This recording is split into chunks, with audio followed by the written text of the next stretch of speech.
नारद उवाच प्रणम्य शिरसा देवं गौरीपुत्रं विनायकं भक्तावासं स्मरेन्नित्यम् आयुः कामार्थसिद्धये प्रथमं वक्रतुण्डं च एकदन्तं द्वितीयकं तृतीयं कृष्णपिङ्गाक्षं गजवक्त्रं चतुर्थकं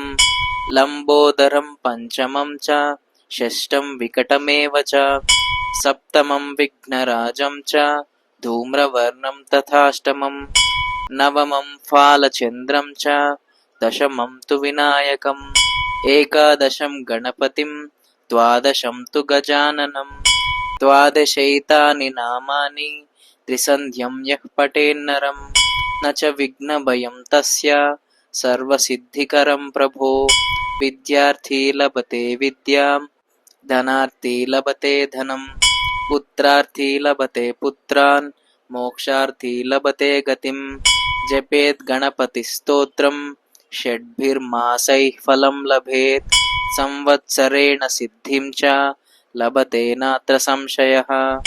अष्टभ्यो ब्राह्मणेभ्यश्च लिखित्वा यः समर्पयेत्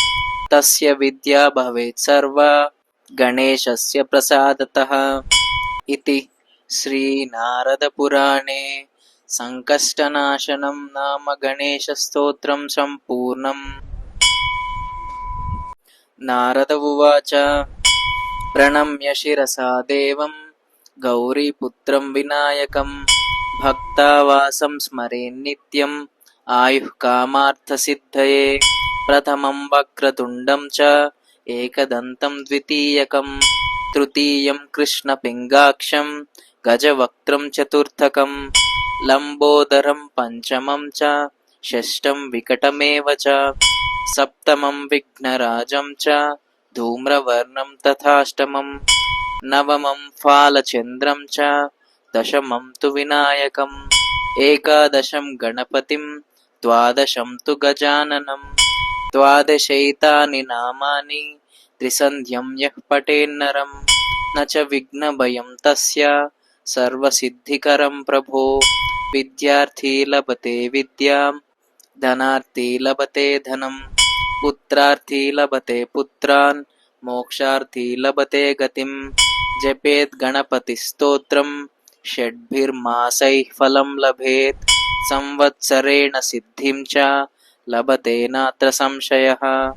अष्टभ्यो ब्राह्मणेभ्यश्च लिखित्वा यः समर्पयेत् तस्य विद्या भवेत् सर्वा गणेशस्य प्रसादतः इति श्रीनारदपुराणे संकष्टनाशनं नाम गणेशस्तोत्रं सम्पूर्णम्। గౌరీపుత్రుడైన వినాయకుడికి నమస్కరించి భక్తితో ప్రతిరోజు స్మరిస్తే ఆయుష్, కోరికలు, లక్ష్యాలు అన్నీ సిద్ధిస్తాయి. వక్రతుండు, ఏకదంతుడు, కృష్ణ పింగాక్షుడు, గజవక్త్రుడు, లంబోదరుడు, వికటుడు, విఘ్నరాజుడు, ధూమ్రవర్ణుడు, బాలచంద్రుడు, వినాయకుడు, గణపతి, గజాననుడు ఇలా 12 నామాలను 3 సార్లు పఠిస్తే ఎలాంటి విఘ్నాలు ఉండవు. అన్ని కార్యాల్లో విజయం కలుగుతుంది. విద్యార్థులకు విద్య, ధనార్థులకు ధనం, సంతానం కోరేవారికి సంతాన ప్రాప్తి, మోక్షం కోరేవారికి మోక్ష ప్రాప్తి ఇవన్నీ కలుగుతాయి అని నారదులు తన మాటలో చెప్పారు.